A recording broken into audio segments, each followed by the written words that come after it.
Hello everyone, and welcome to my channel, Judy's Creations in Crochet. I'm just a little slow getting started this morning, so please excuse me if I am a little rattled as we go. Um, I want to welcome everybody to my channel, both new and repeat viewers. I hope you will give me a thumbs up and leave a comment before you go. And for those that are new, I'd love for you to subscribe. I'm trying to reach 500 subscribers by my podiversary in September. So before I start with items that I want to show you, I meant to mention last week and forgot, so I'm going to do it first thing today. And that is, I came across a very short video from Jax. I don't know how many of you are familiar with Jax. Her YouTube channel is called Creations by Jax, and her little icon shows an avatar with purple hair and a blue hat.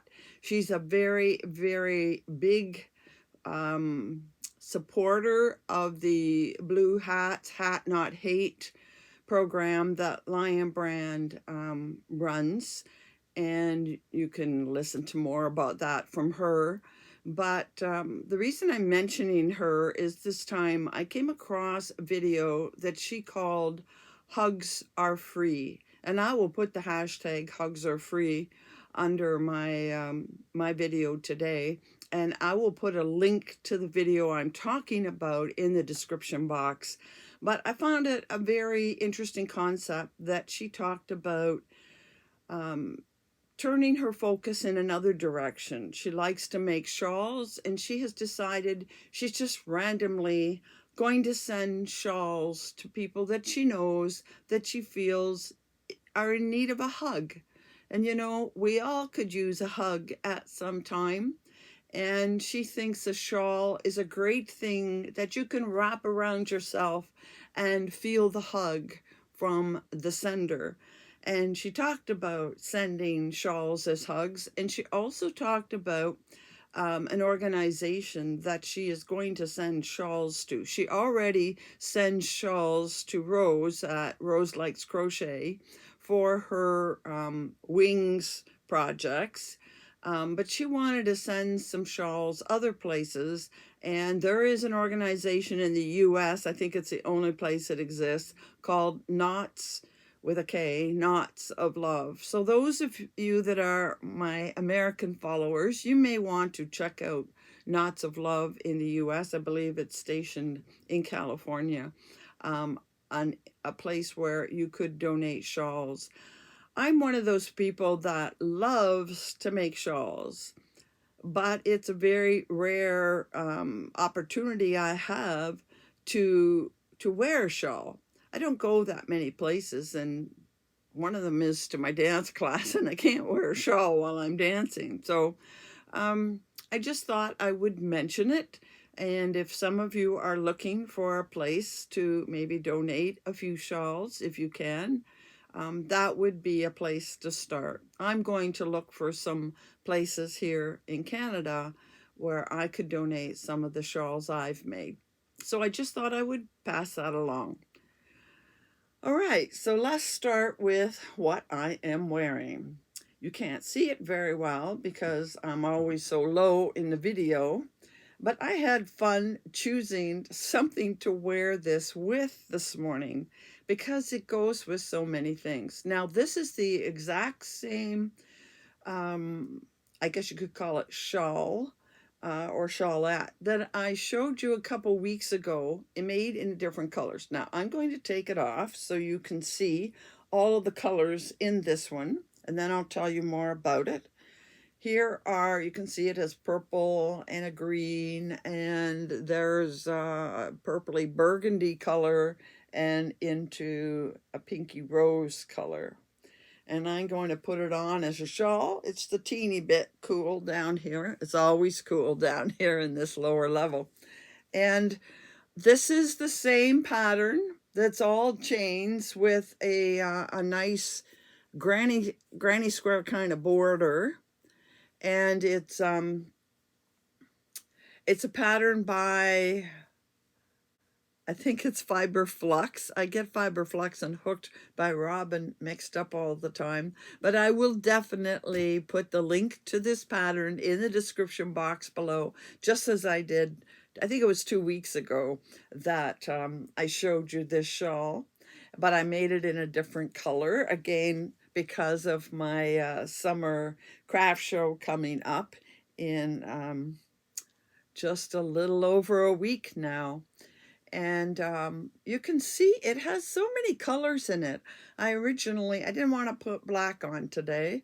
I originally had it on pink, and it looked okay on pink, and it looked nice on navy, and I even had purple on. This is kind of a berry color, almost wine, and it even looks good on wine. So this is what I am wearing, and once again, I made it out of Shawl in the Ball. Different color. That's the color on the label. And Shawl in the Ball, of course, is by Lion Brand. And it is 61% cotton, 34% acrylic, and 5% other. Well, that would be the metallic. This one has metallic. Not all Shawl in the Ball does. And the color is called Lotus Blossom. Full of colors, different colors that you could put this with. It just takes me one ball, they make it in cakes as well, one ball of 481 yards to make this. Quite a good size, and it stretches, of course, because all of those chains. So that's one more shawl that I have finished, ready to go to the craft show. Now I have a couple more items to show you. And the next one is, what is Hope wearing? Well, we're going to have to turn this a bit, aren't we? What is Hope wearing? And she's wearing a shawl. I'm going to turn it around so you can see the back.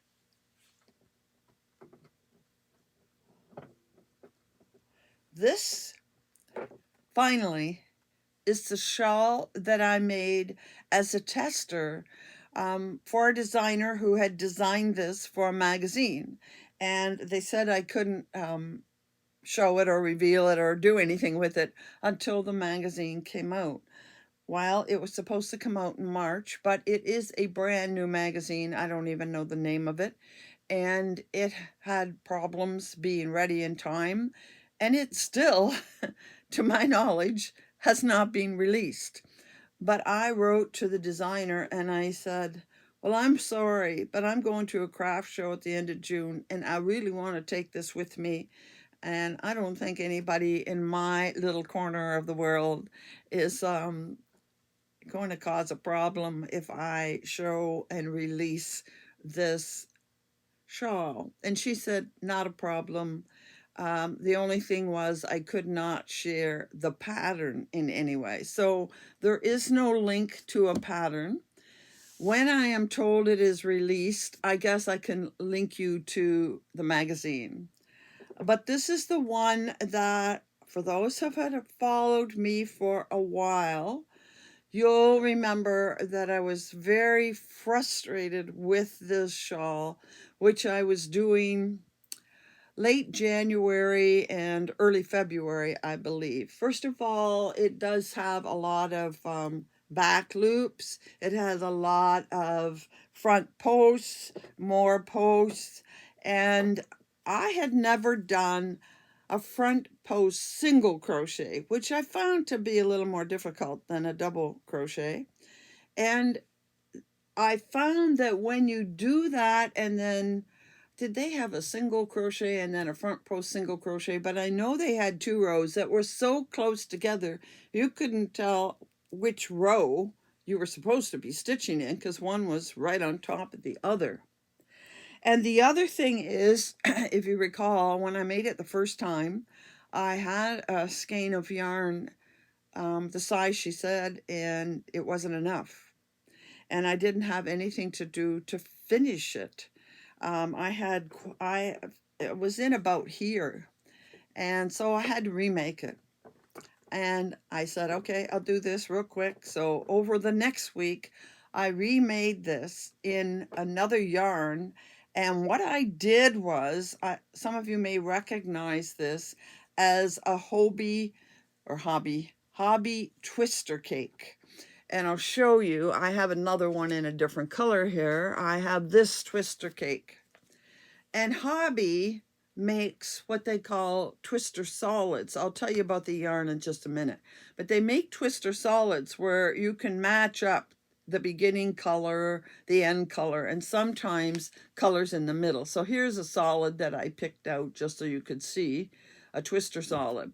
So what I did was I picked a color I had both beginning and end solids. So I'm not sure if you can tell, but I used the twister solid up to here. I can see it right there where it's a little darker. And then I started the twister cake right in here and kept on going. I will admit I took a little piece out in the middle. And then I had another solid. It matched, but you see is a little bit lighter there than it is here. And I used the other solid, and I still ran into a problem running out. This ending should have a repeat of this part, which is all front post double crochets and funny stuff. And I told her this is as far as I was going, and she said it looked fine and she was happy with it. So I didn't do, I don't know, I think there were 2 more repeats. This thing was certainly big enough, long enough, and I'm not a big fan of front post double crochets, and so I did this much. So I don't have the ball band, I'm sorry to say, to know what color this is, but I think if you looked up in Twister, it would become evident what color this is. But I will tell you a little bit more about the yarn. I'll just keep this turned for a few minutes. It's a very nice shawl. And if you don't mind all the posts, which it does regularly, it's not a hard pattern, and I like the lacy part, and I did block it. One of my biggest problems was getting pictures that they were happy with. They had to have pictures on a plain wall and they had to be taken in a certain way. Anyhow, very nice. The lace is very nice. So I'll tell you a little bit about a Hobie twister. It's 55% cotton and 45% acrylic, and it has, I'm pretty sure it has 1,000 yards, and that means, yes, 1,000 meters and 1,093 yards. And they are slightly different than their Cotton Kings in that it is completely twisted, which I prefer to the strands that are separate. But like all of these gradient cakes, it changes threads one at a time to get the gradient change in color. And then the only difference with a Hobby solid is that it's smaller, of course. It's a solid color, and it has 400 meters, which is 437 yards. So this was made with a Hobie twister and 2 twister solids.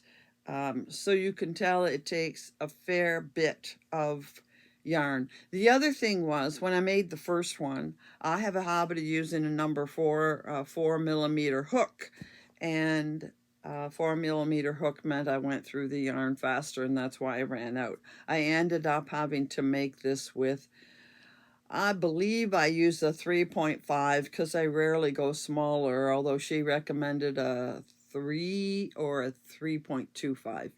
But anyway, here is the shawl that took me so long to make and that frustrated me. Finally, you get to see it, and it is a lovely shawl. and I will be taking it with me next week to the craft show. So I'll move that back here a bit, and then I'll turn my camera back around. And we'll move the hobby twister out of the way. So I have a couple of other finished objects, nothing major. I won't go into detail about them, but I have 2 more hats made. Showed you hats similar to this last week, except this one had a wire in it that I made in this color. But I finally am using a bigger hook, and it's making it a little bit looser in the top, a little bit bigger to fit as well. So just as a recap, I am using the Rewind, Lion Brand's Rewind tape yarn. And there's 219 yards, 200 meters in one ball. It's rated a number 5, and it is 70% polyester and 30% viscose. And I will make a couple more before next week. I'm sure I have time to make at least 2 more. We'll see. Anyway, they are working easy. I can make them in an evening usually. So that's the end of finished objects that I have to show you this week. So now I want to show you a little bit of yarn. I'll move that out of the way. So first of all, I generally just show you hand dyed, but today I'm going to show you a little bit, not all, of an order I got from Mary Maxim, just because I got some things that I think are slightly different. I didn't get the Red Heart or more Lion Brand or Premier. I guess they have that as well. I got some that are a little bit different. So first of all, I got a hand dyed merino skein from Mary Maxim, and it is 75% superwash merino and 25% nylon. So it's the same composition as most yarns that I buy from indie dyers, and it seems to be maybe a wee bit thinner than what I might get from some indie dyers. This doesn't have anything on it to indicate the size, but I just like the color, and I wanted to try it simply because it's like hand dyed, but it's much cheaper than what you buy from an indie dyer. Not that I begrudge the indie dyers, because they put a lot of work into dyeing a hank of yarn. And I don't know how this is done, if this is done a little more mass produced. But anyhow, I was looking for the yardage. I'm pretty sure it's the same. Yes, it's 440 yards, 400 meters, same as a regular skein from an indie dyer. I just thought it was a little bit different. I liked the speckling, and I wanted to try it, just to try. Now, I got 2 other things from Mary Maxim. They have a line called Prism, and I have bought some of it before. And I'm, as you know, not into worsted and chunky and all of that. But I saw this Prism called Chunky, which means it's a number 6. You see, I don't use 4s and 5s even, but something about this, it looked soft, and I liked the color, and I thought, well, I could make a cowl with it. So I got a couple of balls of this. Isn't that a pretty color? And it is very, very soft. It's going to be nice to work with. And let me tell you about it. It's 100% acrylic. There's only 60 yards in one of these, so I did buy 3 of them to make it enough. 60 yards, 55 meters. And it's made in Turkey. I don't always tell you that. But I just love the feel, and I love the colors. Are different than I usually get, but I know it's going to be beautiful worked up. So I got that Prism. I got another prism I'm not going to show you. And finally, I got this prism. I absolutely love this. This is Prism Super Soft, or just Mary Maxim Super Soft. No Prism. Mary Maxim Super Soft. I love the rainbow pastel colors. This is, let's see if I can find a strand, probably considered a 4-weight because of the fuzziness. And it is super fuzzy, super soft. This is 72% acrylic and 28% polyester. And it has 350 yards in this donut. That's what I call them, ball donut. And I bought 2 of them thinking that I would make a shawl. 700 yards would make a nice shawl. And when I got it, I love the feel of it so much, I'm considering buying 2 more to make myself a sweater out of this. I love all of those colors. I'll make sure the yellow is nowhere near my face. And if it's near the end of the ball, I may even cut some of the yellow out. We'll see. But I absolutely love it. And it is so, so soft. Color 01, it doesn't have an actual name on it. This is made in China. But isn't that lovely? Lovely.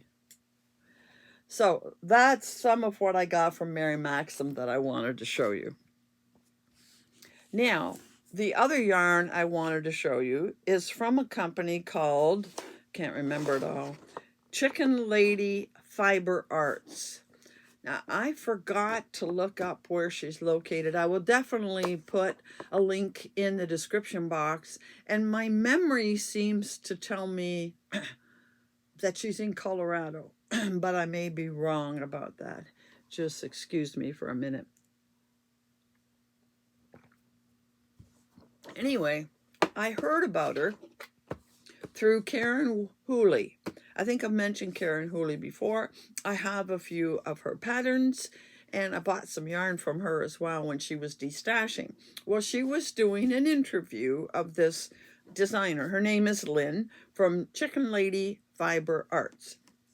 And she was particularly showcasing this package of minis because Karen designed a wrap or a scarf, it's quite large, called Home of the Brave. And she used this kit of minis. There is the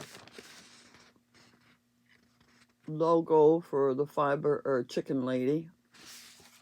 And this is the kit of yarn. So you can see why she called it Home of the Brave. She starts at one end and uses all these minis right to the other end. Those two got switched around. Let me fix it. And if I do it up again, because I had them fall out and they were all over the place. There, can you see it? And she said that for the one she made with the width and length, she used every last scrap of this package. Well, as you know, I'm not American.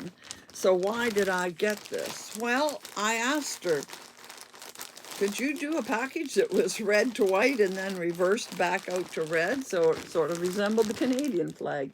And she wasn't prepared to do that, but she made this suggestion that I get 2 kits, and I could use the red and white for one in both of them and make one. So I'm going to do that. I'm going to do a red and white one, and I'm going to do a blue and white one. Not necessarily the same pattern on both. The one that's red and white will definitely be the scarf that goes red to white to red. This one, I may just take them all and put them together, the same colors, and do a gradient shawl. I think I might do that. Anyway, they are, I believe, 75% nylon, 75% merino, 25% nylon. Now, that's all I ordered from her was these. And I was going to order more, but I wanted to try this out first. And I want to tell you that I ran into problems. But I also want to say that Lynn was probably one of the most helpful people I've run into as in hand-dyed companies. Her site, she said she shipped anywhere, but when I went into it and put in that I was from Canada, it kept telling me it did not ship there.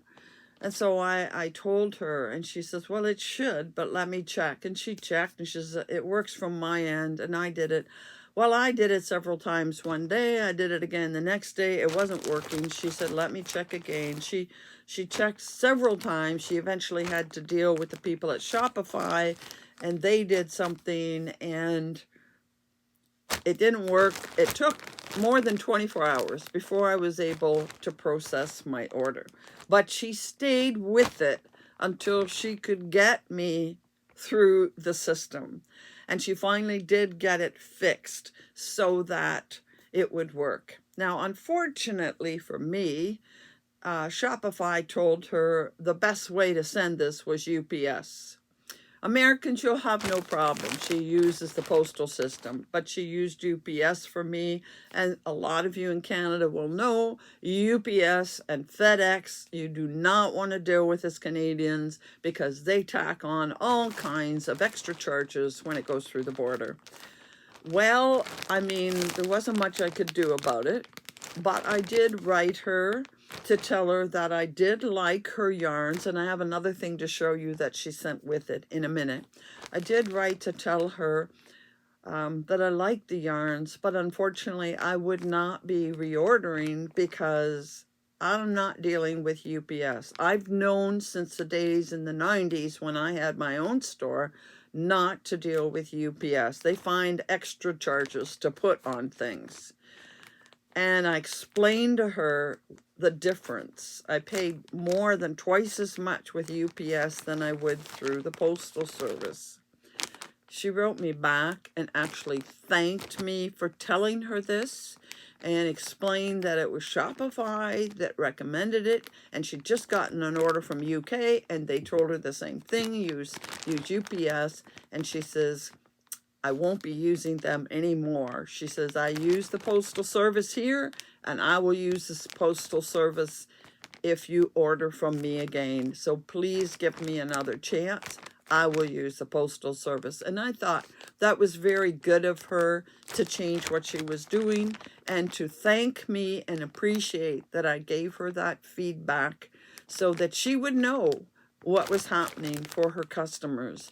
And I thought that that was really good of her to make that kind of a change, to you know, to satisfy and work with her customers outside of the U.S. Because I'm sure the bulk of her business is in the U.S. She would hardly have to worry about one or two Canadians and a couple of other people.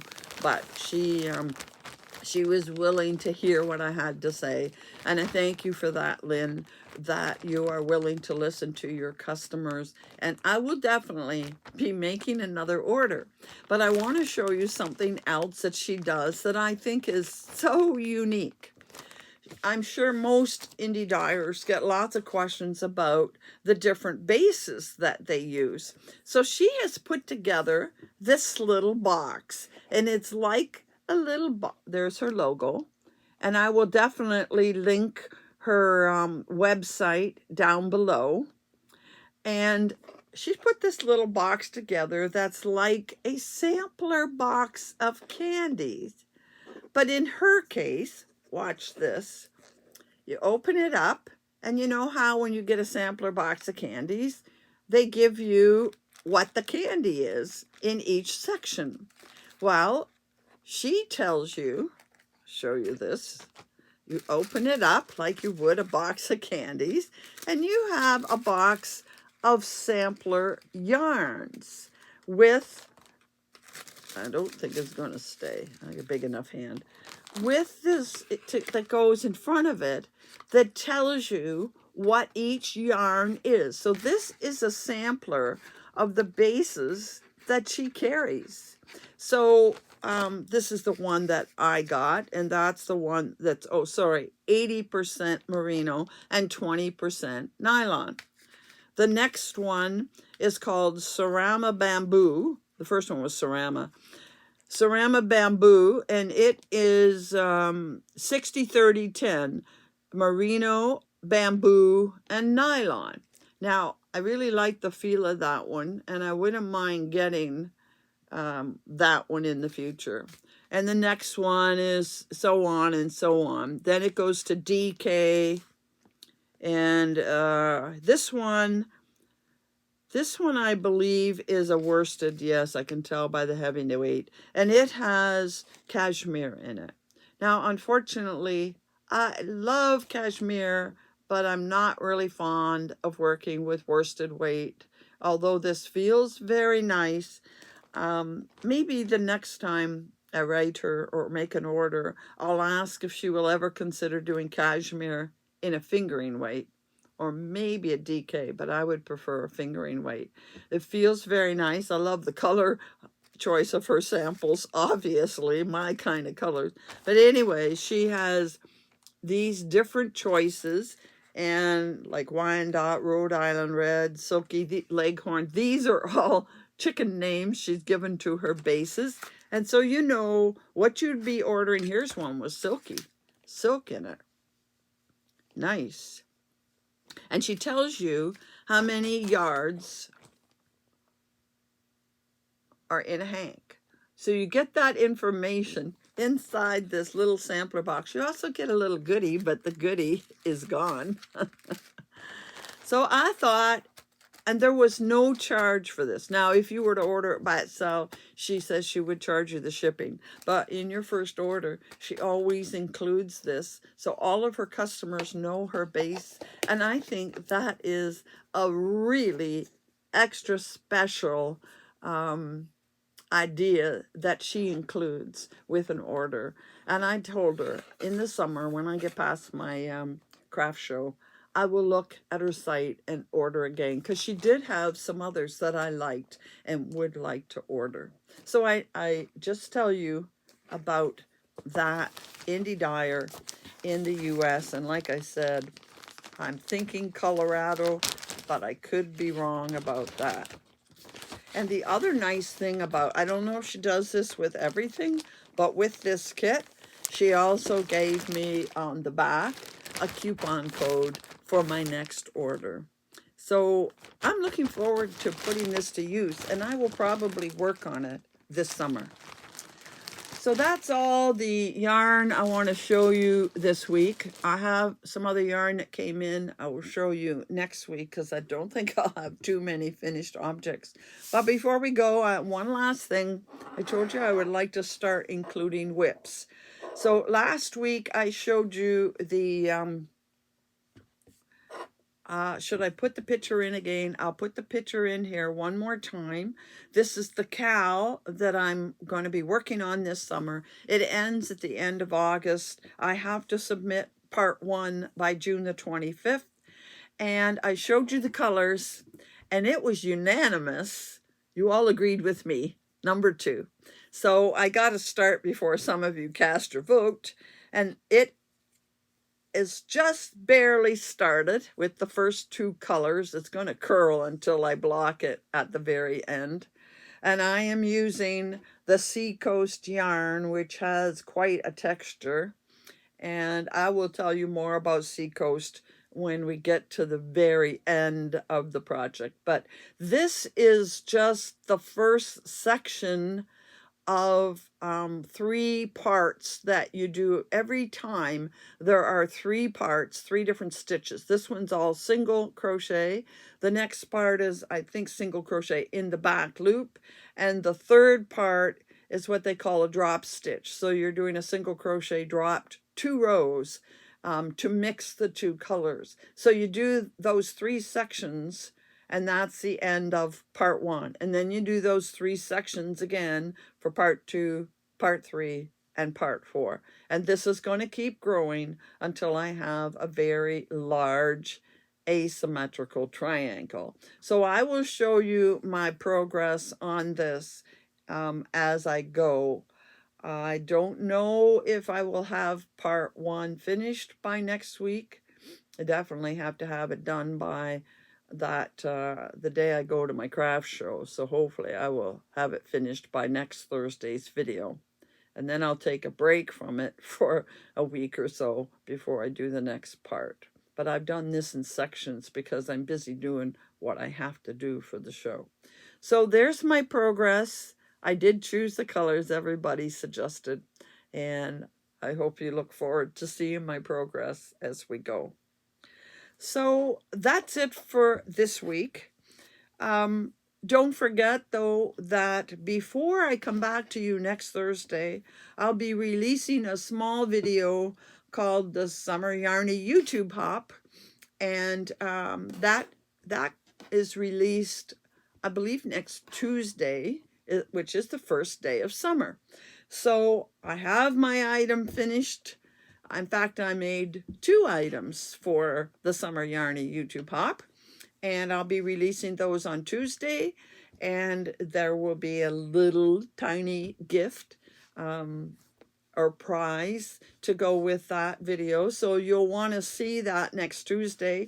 And again, I want to say today, even though I'll say it again next week, that quite a few of you, I think there were 4 people, maybe 5, that sent me some summer items. And you didn't just send 1. In many cases, they sent 2 or 3 pictures, and they will all be included in my Summer Yarny YouTube Hop. Now, 1 or 2 people sent it for the summer one, which I could have shown in summer, but I thought they were really quite beautiful. I had a really nice shawl, and I'm going to save that for my regular podcast in July when I show items, any items that my followers have sent, and I've had quite a few for that. But if you're still wanting to submit something just from my video, not the Summer Yarny YouTube, I have to tape it today, but if you want to submit a picture yet for my show and tell, you might say, of items that my followers have been making. Sometimes a number of them are based on tongue is all twisted. A number of subscribers have gotten ideas from things I have shown or said on my videos, and they took those ideas and ran with them and made something that they then sent me a picture of. Or I suggested a designer and they went and saw what that designer had to offer and did one of her patterns. So that's going to come to you, about the middle of July. So stay tuned for that. And if you still want to submit a picture, I'm still taking them. So that's it for this week. Next week, I will have only a couple more finished items to show you, and some more yarn. And I will tell you, because it'll be just 2 days before my craft show, I'll tell you about that. So stay tuned, and until then, happy hooking.